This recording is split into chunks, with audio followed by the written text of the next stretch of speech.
Hello, this is Tracy, and I just wanted to give you an update on my breast cancer journey. So yesterday was June 24th, and I had an appointment with the oncologist.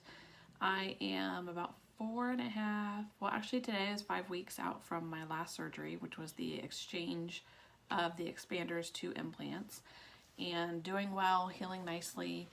So I had a planned visit with my oncologist.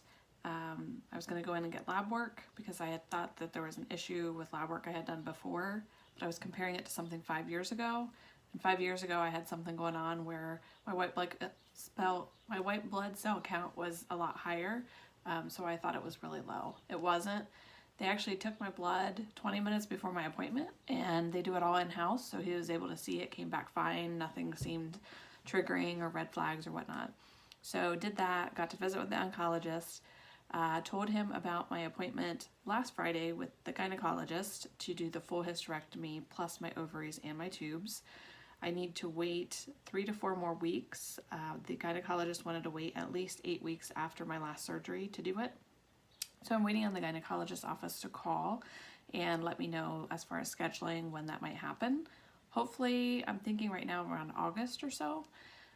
So hopefully we can get that all in the books and taken care of. And I have heard, they said 2 to 3 weeks off of work. I'm really hoping for 2.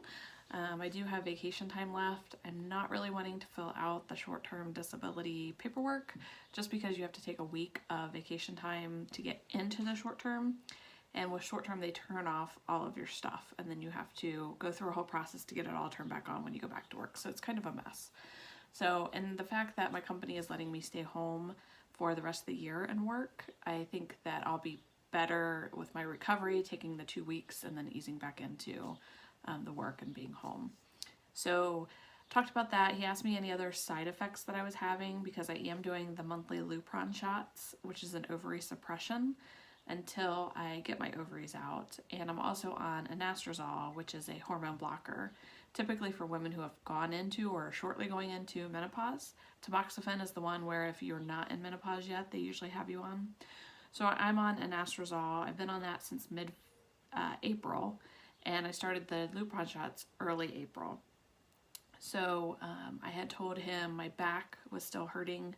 I use a heating pad a few times a week, and even sometimes when I get up in the morning, it's just really hurts because I have to lay on my back. I've not been able to lay on my side very much.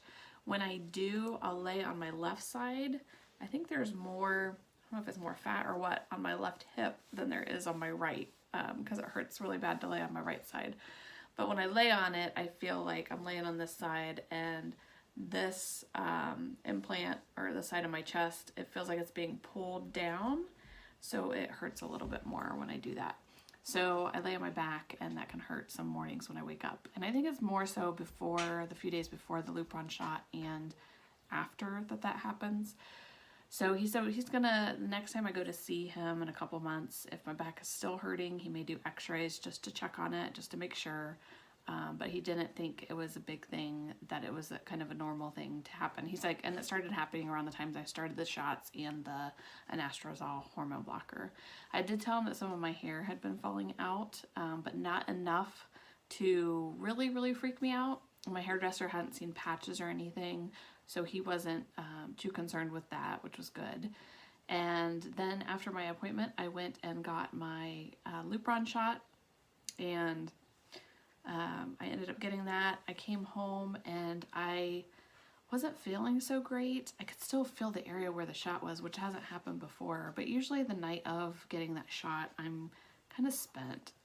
And last night, it was a little before 5, I had a headache, and it turned into a migraine, a really bad migraine.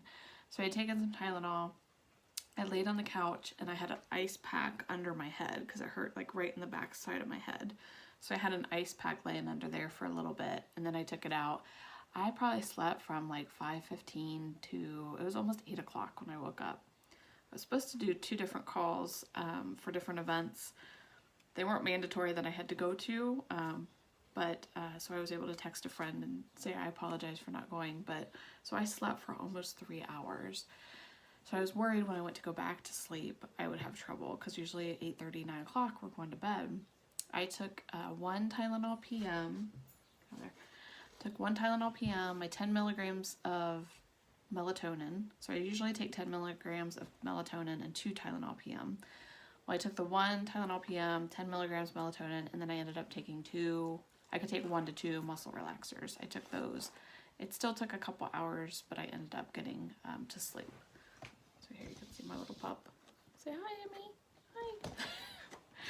So I had on and off sleep. It wasn't the greatest, but my head was feeling better, and I'm feeling better today. So I think that's the only update for now. The next step that I have, I'm waiting for the gynecologist's office to call back to schedule the surgery.